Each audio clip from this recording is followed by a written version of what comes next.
up? It's another episode here with Wake Up with Casey. And today I have a very special guest.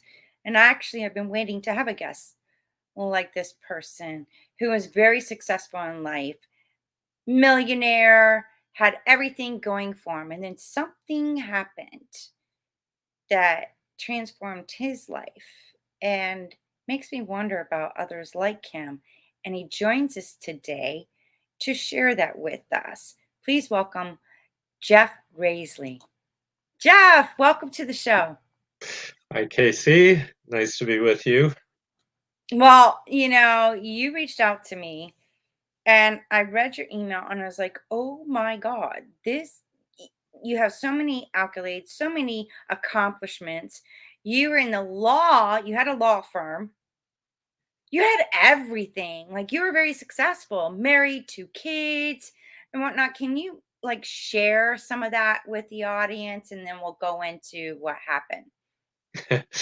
um, yeah, I was the senior partner in a small law firm. The business was going very well, kind of achieving everything I had set out to achieve as a lawyer. I handled a number of significant cases. I had a great marriage, two boys that I just absolutely loved and doted on, and coached a lot of their sports teams. On the surface, I had a perfect life, and I got to be just over 40.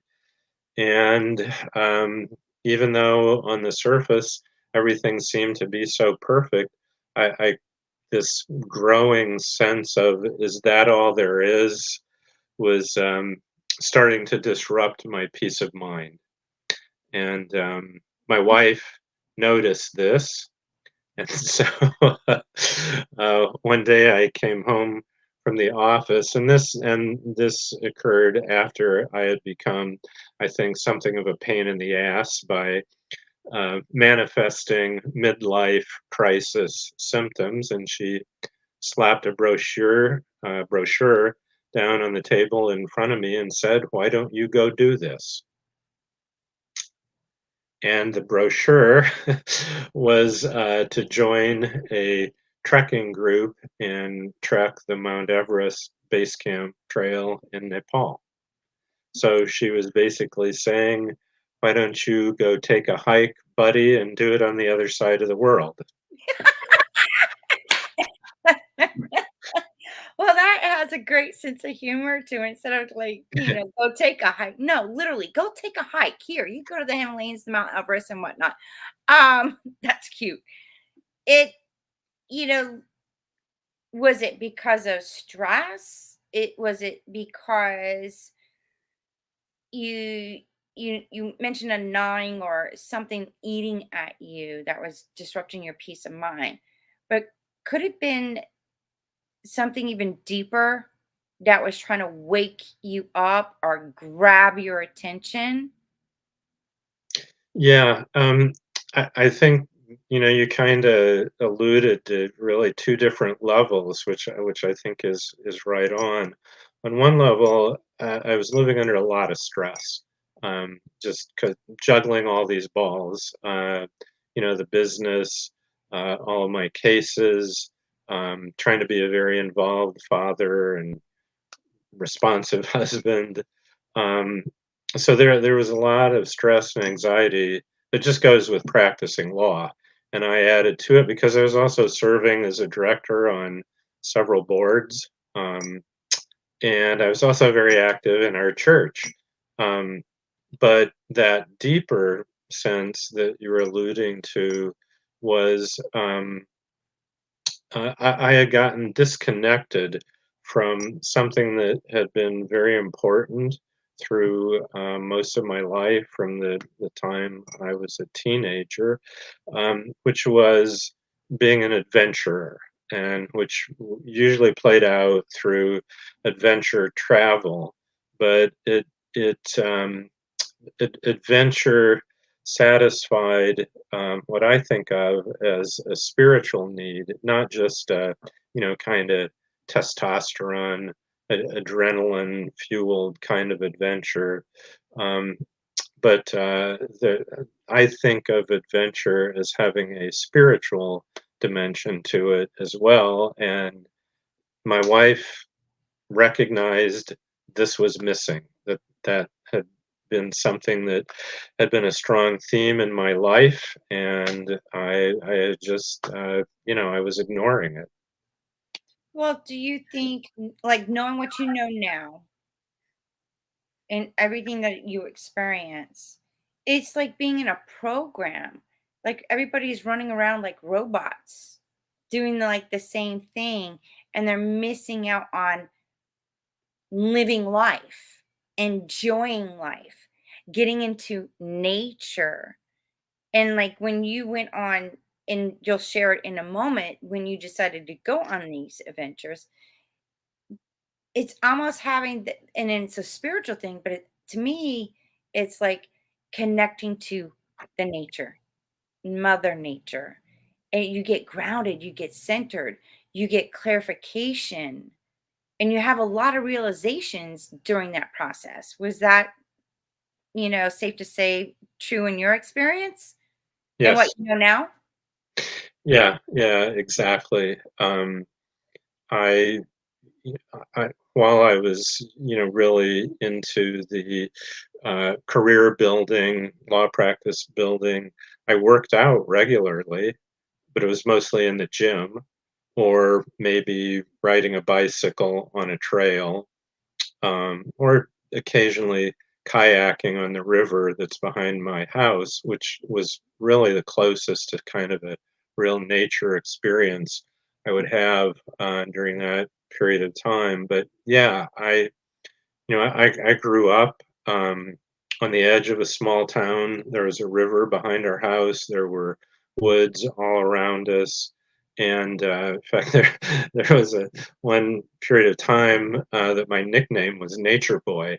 Um, I loved being outdoors, and the outdoors was always important to me, and that was the essence of where I felt spiritually connected, and I had become disconnected from that. So yeah, no, that's you're absolutely right. And it's sad because most people are doing that. They're so disconnected, but I mean, I'm sorry, but you know, there there's a belief in a program like going into a building and worship, praying, doing all that. But it's not.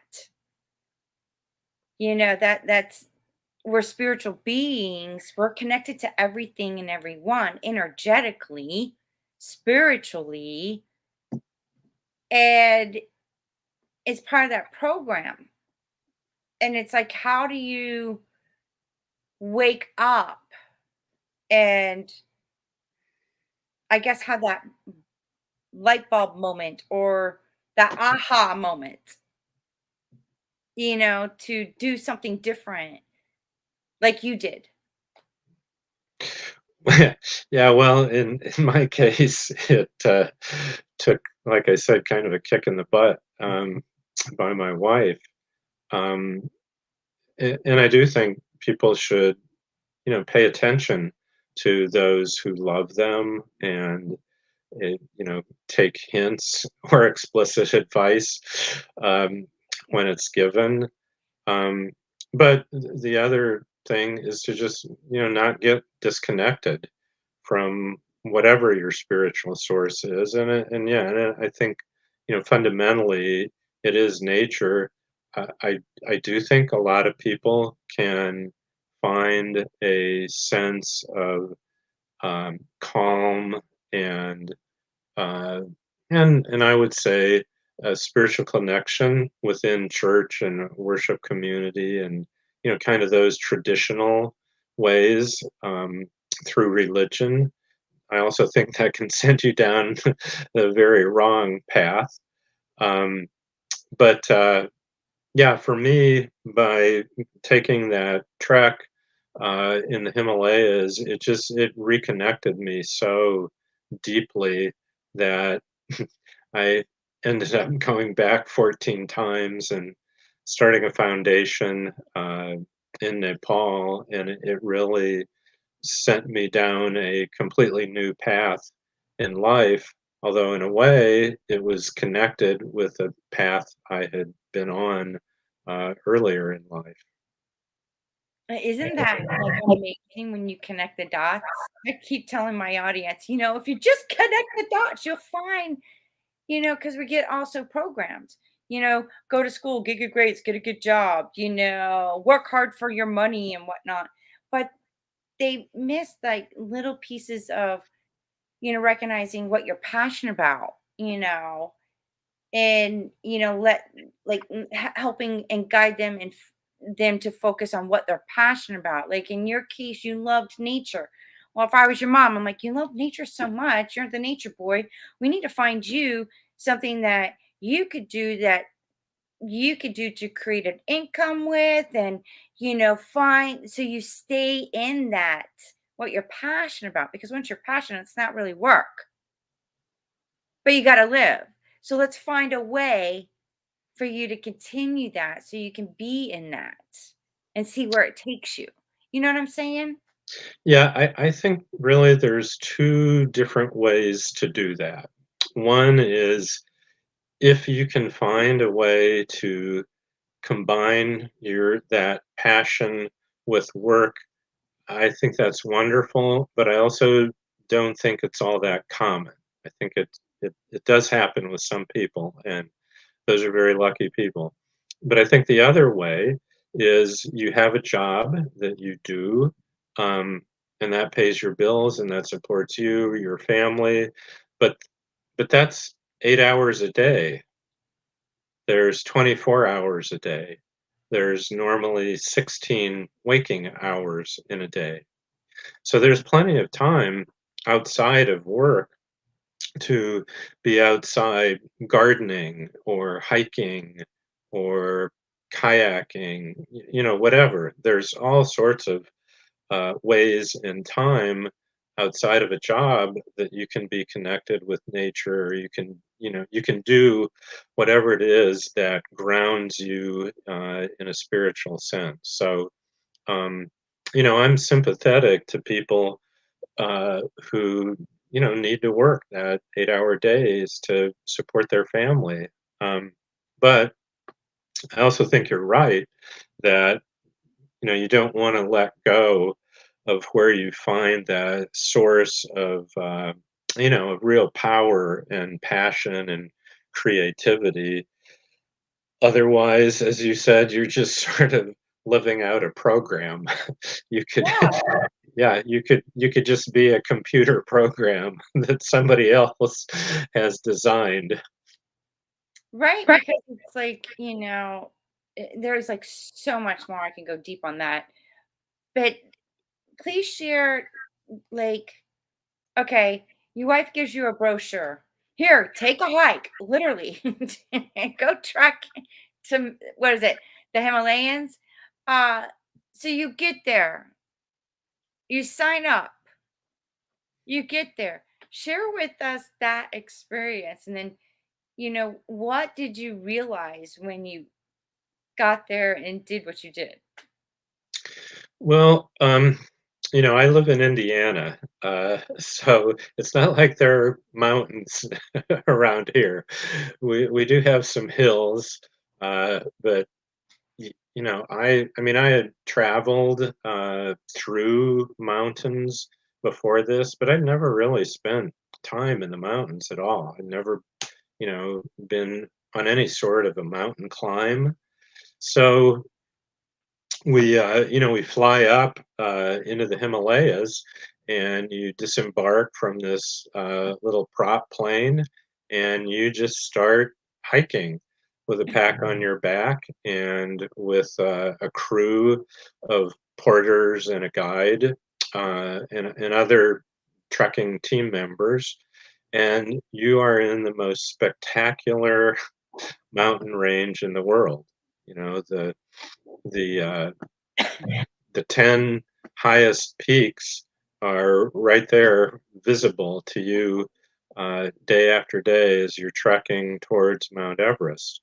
And it's just, I mean, it's just spectacular, the scenery. So that was the first thing that just wowed me. But then the other thing that really touched me was the people that live up in the Himalayas. And the first people I encountered were the Sherpa people, which are, kind of the most famous tribal ethnic group in Nepal. But there are others. And um, Sir Edmund Hillary described the Sherpas as the strongest and the kindest people in the world. And I encountered this amazing, tough endurance in these small people who were, carrying loads much heavier than mine. And yet they were, a full head shorter than me and 30, 40 pounds lighter, and their toughness was just so impressive. But the other thing is they just had these wonderfully sweet personalities. I mean, just sweet is the kind.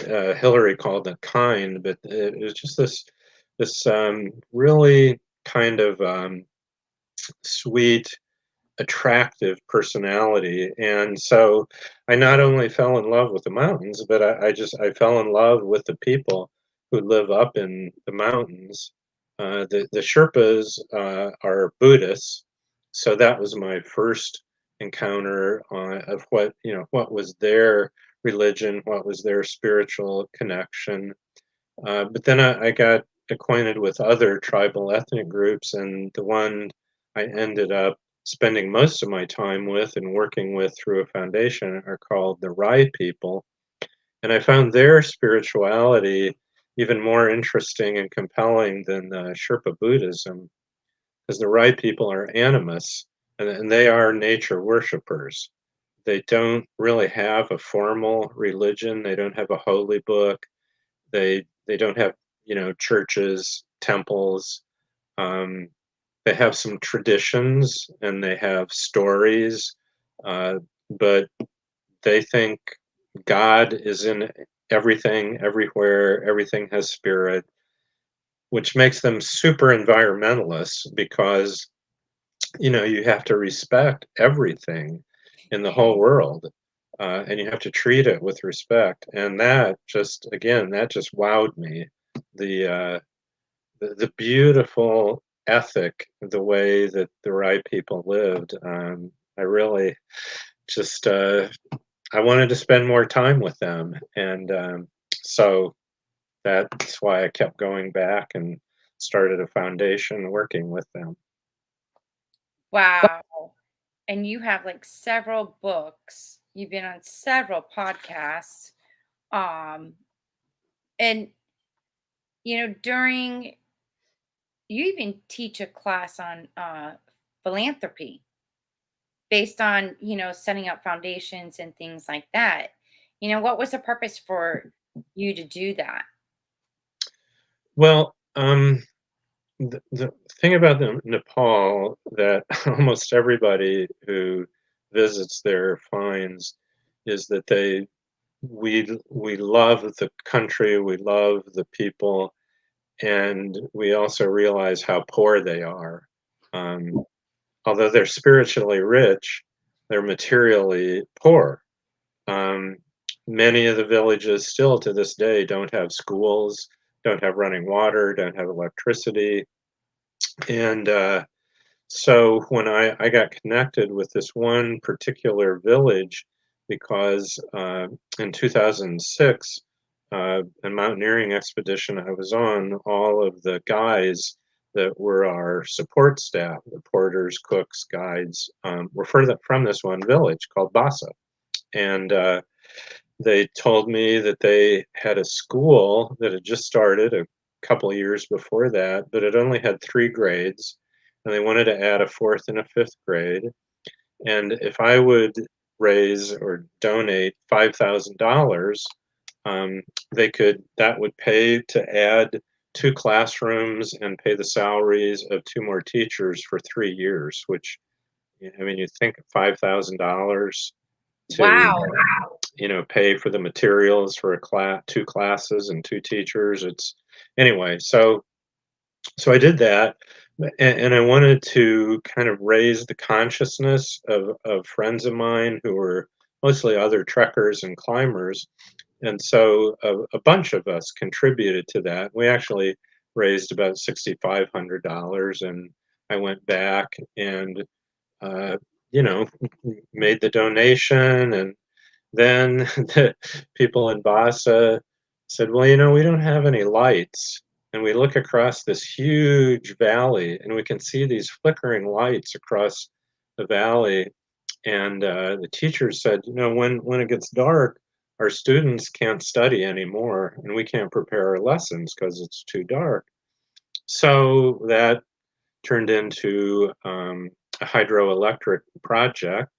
And with that, what had started out to just being this sort of ad hoc fundraiser for this little school evolved into a 501c3 tax exempt foundation. And after the hydroelectric project, there was no running water in the village either. So next was a water project, and then LED lights, and um, computers for the school, and a medical clinic down the road from the village, and on and on and on. And so that's the this foundation has become a significant part of my life, and it's drawn a bunch of other people into it. And we've been sending somebody on the board from the foundation over every year to connect personally with the village. And it's there's this wonderful synergy between the leaders in the village who develop their own NGO, um, and us, and then the village itself, because those of us on the foundation board, we've all been there, and we all responded the same way I did, just fell in love with the mountains and with the people.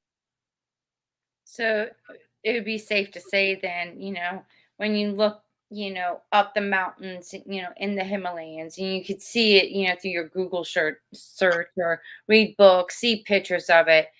But being there personally, the pictures doesn't even give it justice. Yeah, I mean, I love to do photography. That's been one of my kind of hobbies, and I like to post pictures, and I published a lot of pictures in journals and magazines and books I've written. But yeah, there's nothing like actually. You can't reproduce the experience. You can, it's like you can, kind of, you can smell it, but you can't taste it. Or you can see it, but you can't smell it and taste it. And, Right. that full sensory experience, the only way to do it is to go over there. And, you mentioned earlier about how, they were so spiritually aligned and just connected, but it was like they're evolving in the way of living to this day was way behind years. Would that be safe to say?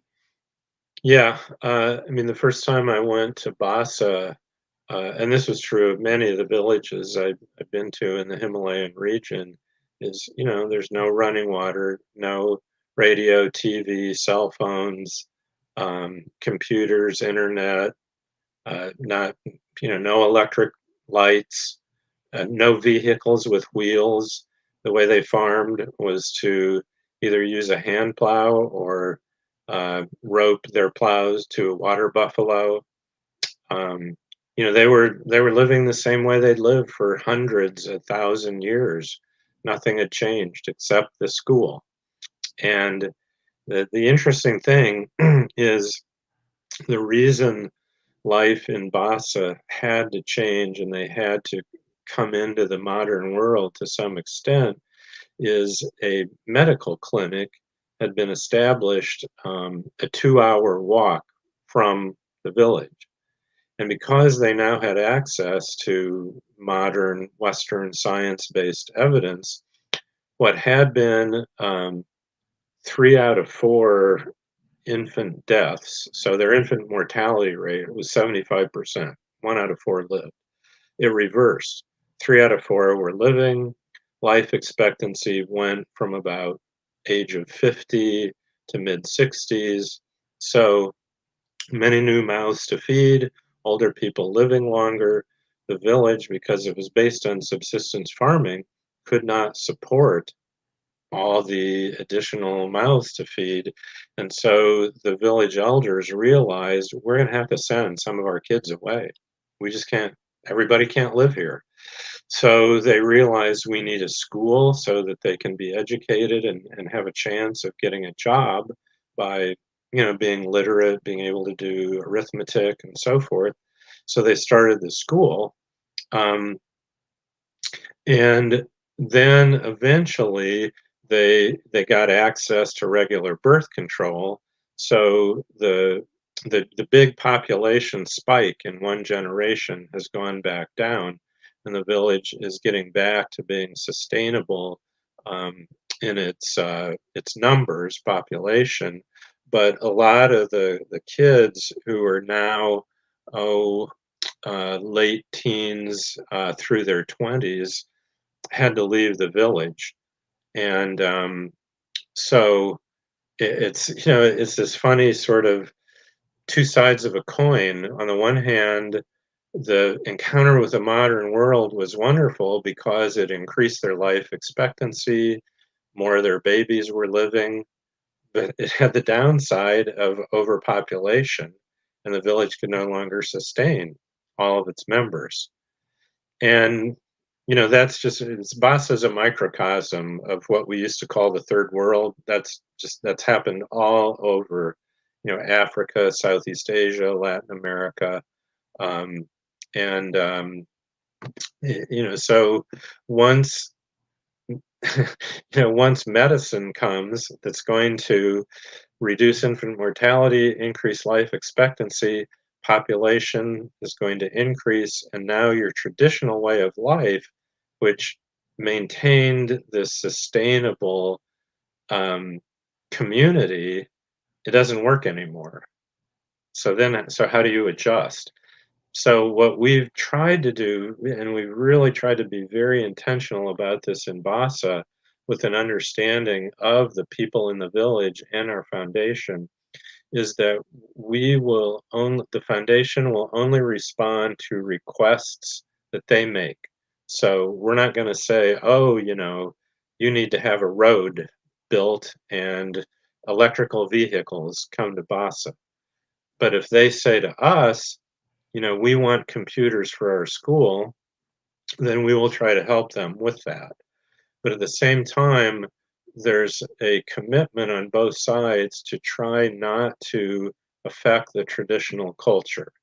Now, whether that's really going to work out for the next generation of kids growing up who now have access to the internet, who now have cell phones, um, and there is now a road that goes right by the village. Um, we'll see. It's an experiment, but we one of the principles of both of our foundations, our sister foundation there and our foundation here, is that we will be as culturally sensitive as possible.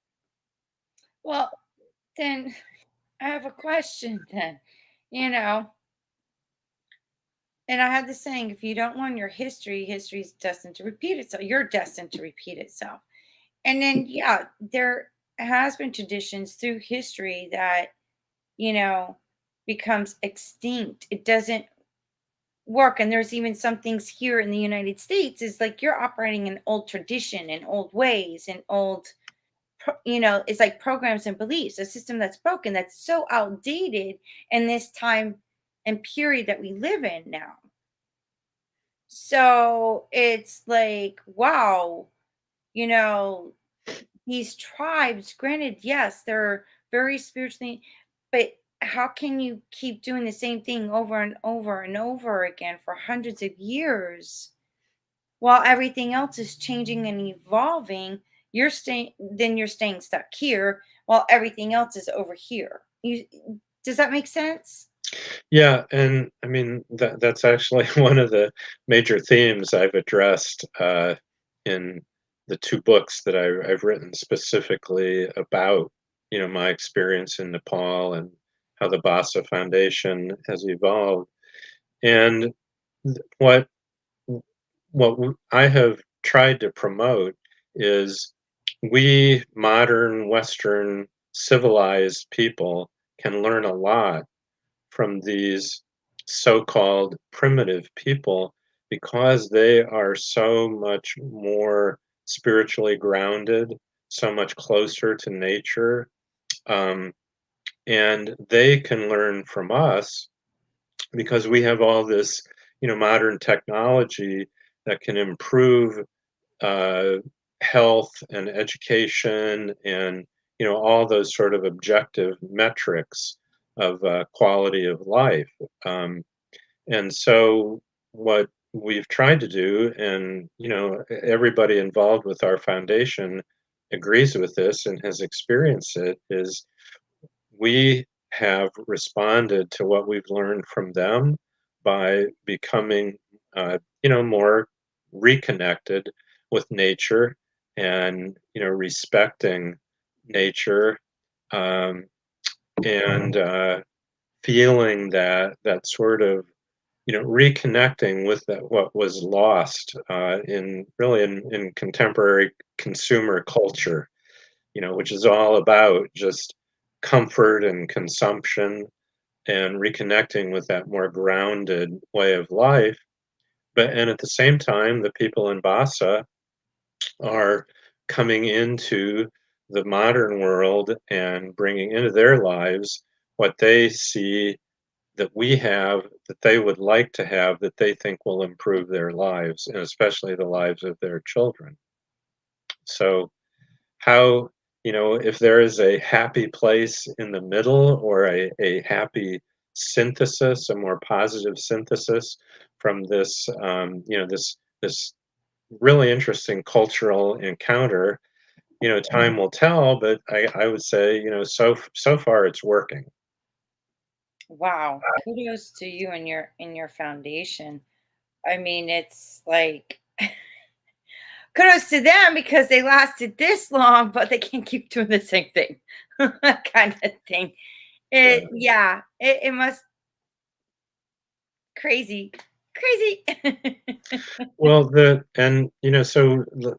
alluded to it, but so I have wanted to take this message, this learning out to the wider world, and so that's why I've written books and articles and been on other podcasts. No, none as wonderful as yours, of course, Casey, but to No, thank spread this this message, and I taught a class at two different universities, trying to convey to the next generation what I've learned about how to do philanthropy the right way, to be culturally sensitive and to respect the beautiful things that there are in these less developed so-called less developed cultures, um, and how we can meld the best of our our amazing the technological wonders of our world, but with the spiritually deep and nature connected aspects of their world. wow. And I have like a deep gratitude because I'm an earth, like earth is my sign, being a Virgo. So I love the nature of the mountains, North Carolina, Tennessee. I've been to California, but I never really got to enjoy the mountain and over there the mountains and whatnot. It's always been on the East Coast. Mhm. But I love the ocean too. That's why my background is the ocean, the sunrise, the sunset. That I'm just drawn to that, connected to that. You know, if I could go to the ocean and just float for a few, I feel grounded. I feel so connected. If I could go snorkeling, oh my gosh, it's a whole other world down below. But there's beauty in it. It's breathtaking. I come up more alive. And it's when, even being here in America and everything that's been going on, it's like I feel like we're so disconnected now. It's affecting our planet. It's affecting, certain parts because everything's energy and we're connected to everything energetically too as well. So, it's if we can, especially the younger generation, be grateful for where you're at, but get them awakened or informative, educational of, hey, let me show you what it's like over on the other side. Let me show you some history. Let me show you what's still going on today. That, traditionally this is how they live. What can you do to help? you know, kind of thing. And I feel like when we all can connect that way, oh my gosh, the transformation with ourselves and this planet that we live on, it would be amazing. We'd honestly live a more joyful, harmonious, peaceful way of living if we could all wake up to that concept. Yeah, and I don't think Nepal is the only place where you can, experience that and make that connection like you. I love the ocean too. I love rivers, lakes. I just love the water. And one of the other books I wrote was called Island Adventures, uh, and it's all about disconnecting from our uh, consumer technological way of life to reconnect through the ocean and through islands. Um, I was very into scuba diving for a number of years, and one of the most incredible, wonderful experiences of connecting with nature through adventure was paddling and diving in a country called Palau, which is an island nation in in the Pacific Ocean, where I paddled from one island to another, camped out, spent most of the time just by myself, kayaking and camping. But there were some, villages on some of the islands, and again, connecting with people who live so much closer to nature, who, the bounty of the ocean is where their food primarily comes from.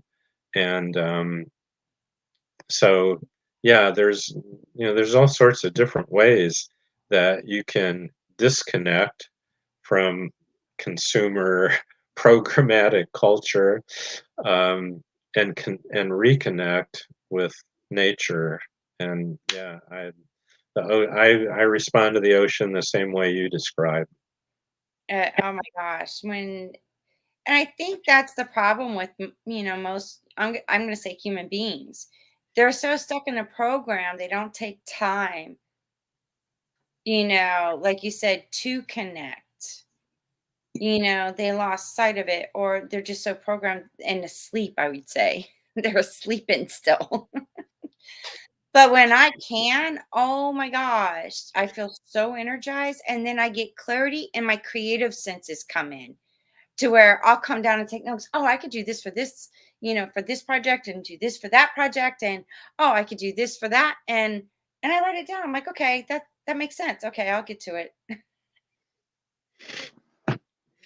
As I take a time out, like it's funny, you know, when the parents, sort of like when they say we were misbehaving, they would put us in a timeout.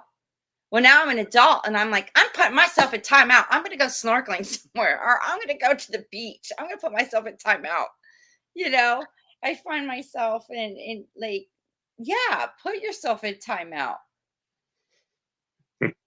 Yeah,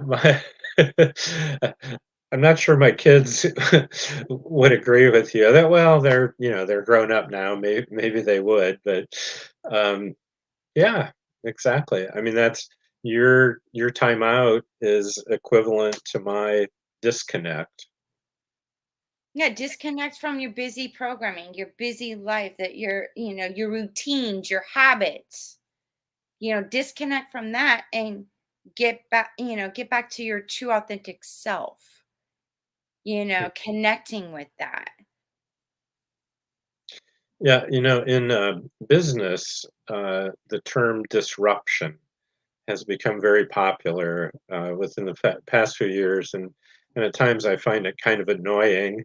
Like, wait a minute, what do you want to disrupt the economy for? It's working pretty well for me. Uh, but the point of these young entrepreneurs who like that term is that okay, business has been done this way for a long time, but wait a minute, if we disrupt the way things have been done traditionally, we can bring in a whole new technology or a whole new, way of doing business or a whole new product, whatever. And although that's, again, all about commerce and business, um, it's a parallel idea that disrupting the status quo can can lead to a more creative approach to whatever the activity is. Well, I look at it this way, it's not disrupting. It's hello, there's like systems that were in place, what, 10, 20, 30 years ago, and you want to operate in that same system while everything else is changing and evolving to better serve, so you can do even more and expand. As long as now there's, it's all most corporations from, learning about history, it's all about the money, all about the money. And, employees were no longer an asset, they're just a number. So there's some, like you say, parallels, ups and downs, but it's all in the mindset, what you believe too. But my thing is, in my belief system now, it's if it's not a win-win for all, it's not a good idea. But if it can help, everyone involved, including you, then it is a good idea and go forward with it. Yeah, and I think even corporate America is slowly learning that with the ESG movement within um, business. Being sensitive beyond the beyond just profit, but being sensitive to your employees, being sensitive to the environment, being sensitive to the political situation. And I think it's gotten a lot of criticism from sort of the Trumpist part of the Republican Party, but I I think it's that it's a real positive development within business, and I'm pleased with it. Whenever you see uh, people wanting to be more responsible to their community and to their environment, why would you want to criticize that? I know, right? It's like it's mind blowing. I'm like, wait a minute here. I'm like, what are you thinking? Like, kind of thing. Like, this is for the greater good. Hello. But there is positive forces and negative forces, So I just keep my positive energy going with those positive forces that are aligned with what I value and what I would like to see change for the better for all, you know. And I try not to put, there is some things that, you know, it's to me, don't put your religious beliefs into your politics or into your corporation kind of thing. No, that's very destructive. Yeah, well, in fact, one of the other books I wrote, which is called the title of it is Godless, living a valuable life beyond beliefs. The major theme of it is that religion and partisan politics have become a destructive force. And what we need to do is to reconnect with our fundamental community values and pattern our individual lives based on those fundamental community values as opposed to some religious doctrine or political ideology. And our community should, at all levels, local, state, national, international, should go back to operating based on those values of cooperation instead of this never ending competition of who's going to come out on top. Um, and so, yes, that I very much resonate to what you were just saying about values. So I wrote a whole book on it. I want that book. I want that book. I Well, want it has a very interesting cover, which actually my older son, one of the things he's done is design some of the covers of my book. But we took the famous uh, uh, uh, picture painting on the Sistine Chapel wall of God, touching the mhm. finger of you, and we whited out God. So on the cover is that an image of that famous painting, but with God whited out. The point being, we need to take responsibility for ourselves. Um, Yes. and the way we do that is we actually live out the values that almost everybody agrees with. You know, almost everybody who's sane, agrees that being compassionate is a good thing.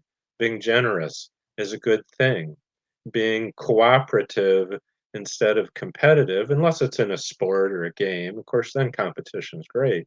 But um, caring about the environment, all of the things that build up community and sustain the natural world, that's how those are the bases that decisions should be made as opposed to some abstract ideology or some dogmatic beliefs that were made up 2000 years ago. Thank you, and there's other writings that were, what, over 40,000 years of some history that is mind-blowing to me, but then I started questioning other things. I'm like, "Oh, so that's where they got this information 2,000 years ago, because these writings speak a whole 'nother story." Because I don't know about you, but even when you went to Nepal and all these other places, did you ever wonder how, like, the civilization got created? How did they, like, how did language? That's where my journey was like, well, how did they speak, way back when? Because studying history is like, well, what was the language? How did they write? How did writing become? How did it get to the way, it's changed so radically because civilizations and then got destroyed, another civilization got created, and then they started this writing. And, the one that I've been studying is the Sumerian. And I was like, wow, like they knew how to agriculture, they knew how to do taxes, they knew how to do, you know, wages they had and whatnot. It's like mind-boggling, and I was like, "Wow, how do they know how to do all that?" They had surgeons and physicians back then too, like, I was just like, "Huh?" Like, I'm just, like, floored by all this. But then, coming to now, it's like, "Hello, wake up." Like, the truth is inside us all, and, I don't honestly believe that there is this, like, God that is judgmental, violent.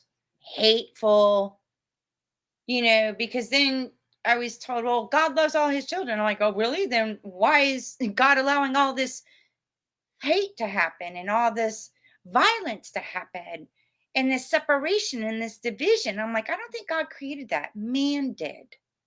And how far back does this go? And we can all change it,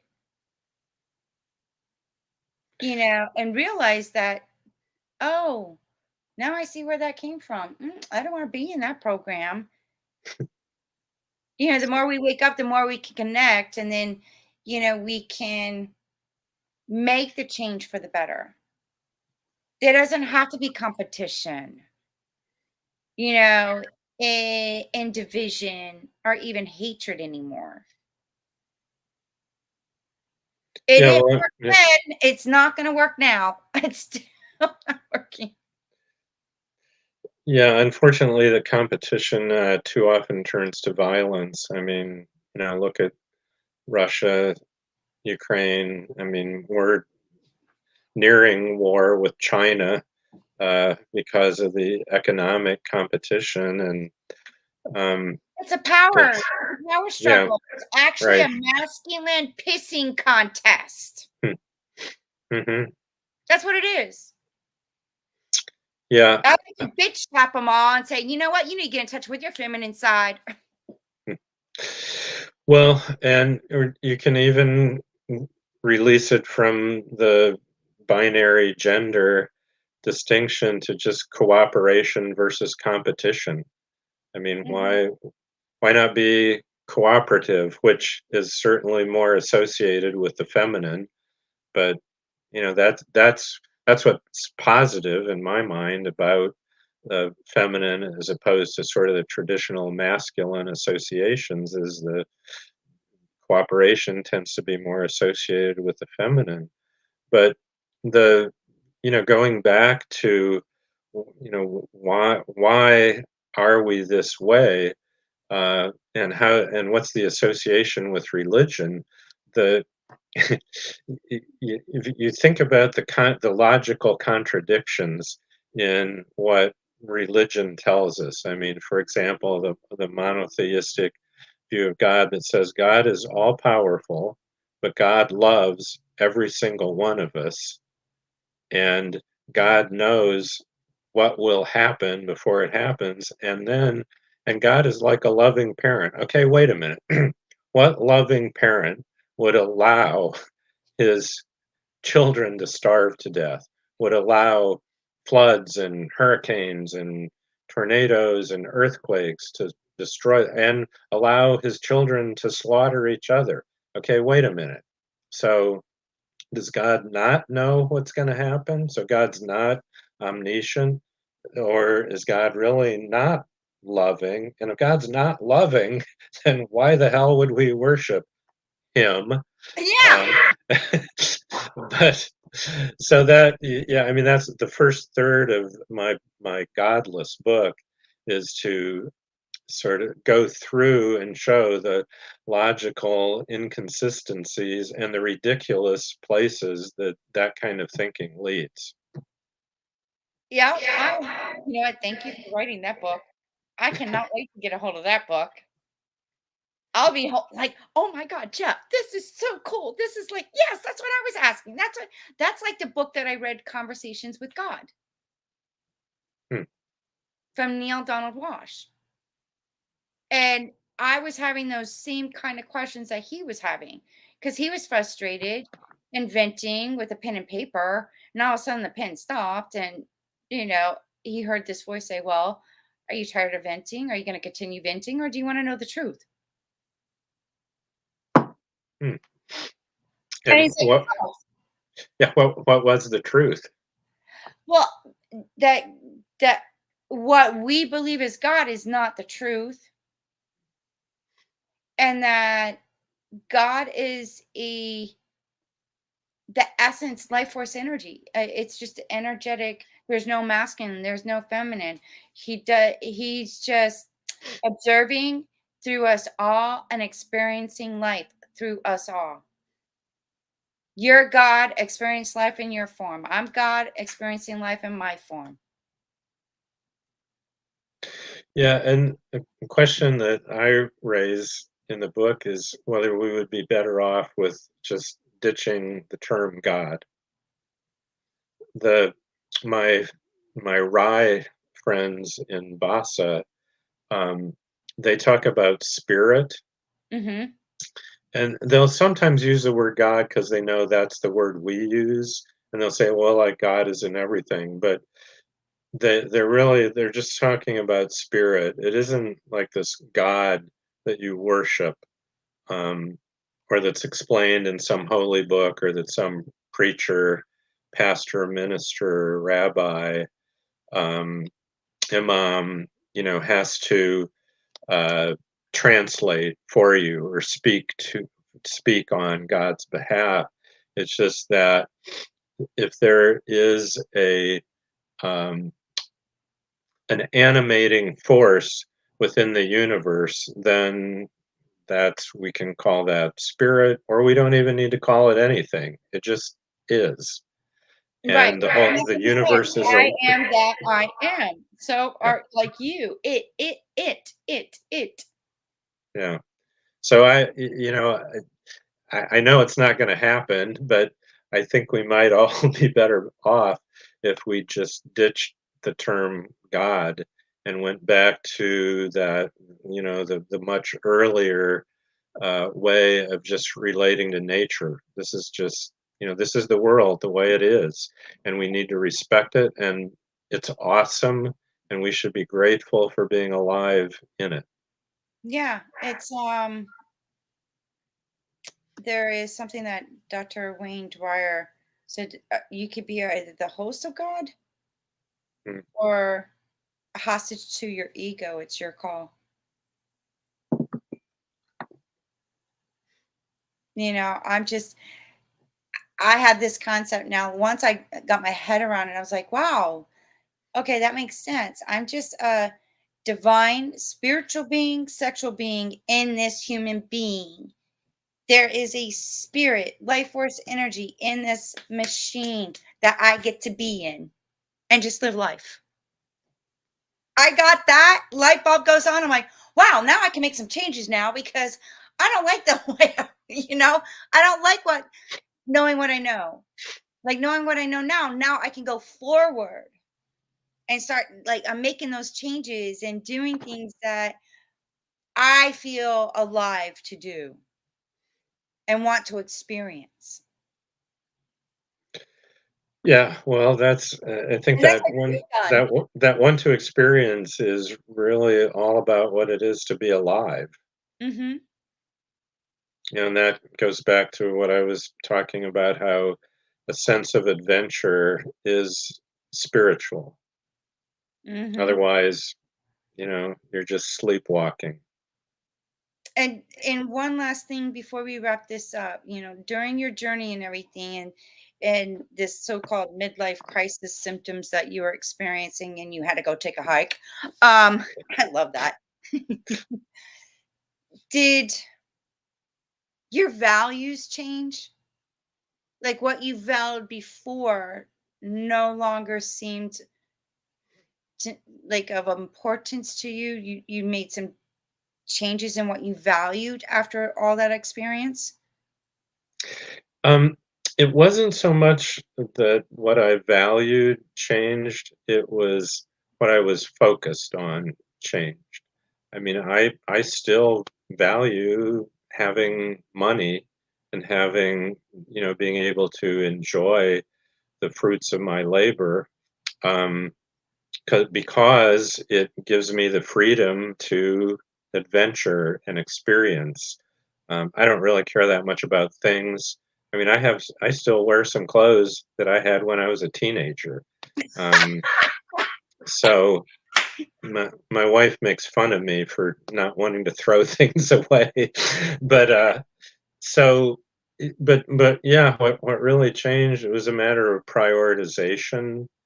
um, I just, like I said before, I just needed to reprioritize and recognize, which my wife recognized, is that I needed to reconnect with that spirit of adventure, which was connected with a spirituality. And so then that, you know, led me down this path to engage in all these activities other than practicing law. Wow. Kudos to you. I'm so proud of you. And, thank you for the inspirations in your books. I cannot wait to get that a hold of that book because I know I'm going to enjoy it very much and probably learn a few things. Do you have anything else coming up? Like any projects or another book? Well, I guess two things. I am actually working on another book, which the working title of it is 72 Wisdoms. And I'm taking famous and infamous and unknown quotes that I find wisdom in those quotes, and then digging down into who said them, why did they say them, what do they mean, and trying to sort of, plumb the depth of meaning in those 72 different quotes. And it's in the editing process now, so it may be a month or two away from publication. But the other thing is our Basa Foundation is just on the verge of doing something we've never done before. All of our projects have been infrastructure, but this next project is actually going to be helping to start a business in Basa.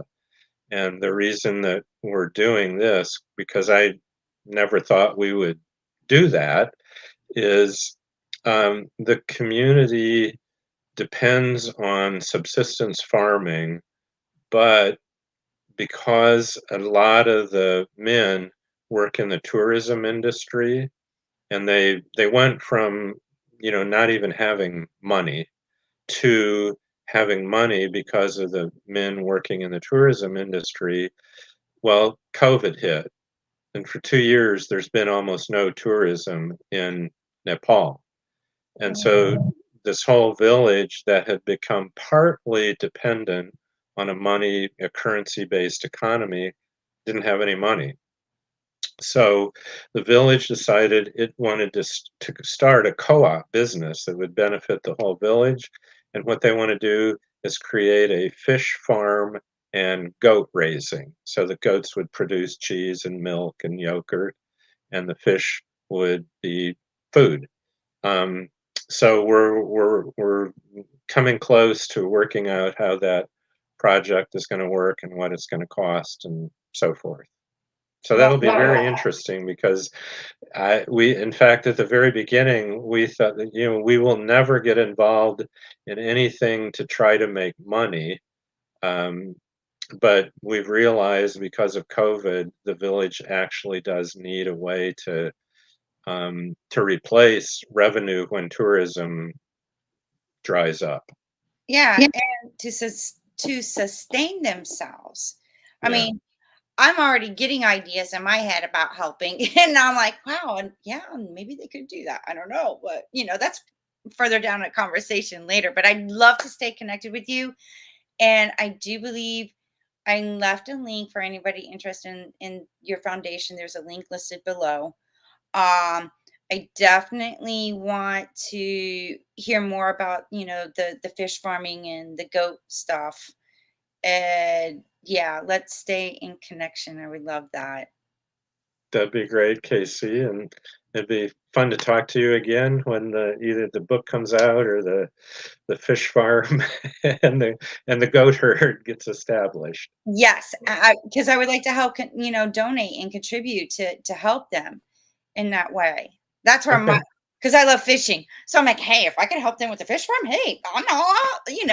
Yeah, okay. You can come over and fish. Go up in the Nepal Himalayas to go fishing. I always wanted to go to the Himalayas. Well, I can make it happen. I would love that. And you gotta come in with me so you could take me on the tour and then I get to see everything. And you could show me, this is what I did over here. This is look at this view over here. I took a picture, see this, that kind of experience. Sounds good. All right. Thank you. Thank you for having me, Casey. It'd be great to talk to you again. Absolutely. Well, there you go. You never know who I get on my show. And this was a very touching, meaningful, and even a spiritual conversation on a whole new level and a new way. I hope this helps you. Please, if you feel touched in any way to help in the organization, all the information is down below. And jewelry is provided by Pretty Bling Boutique, skincare and makeup by Pharmacy. So if you want some information about that, just click down below. Until then, you better stay tuned because you never know who I'm going to have on this show with Wake Up with Casey.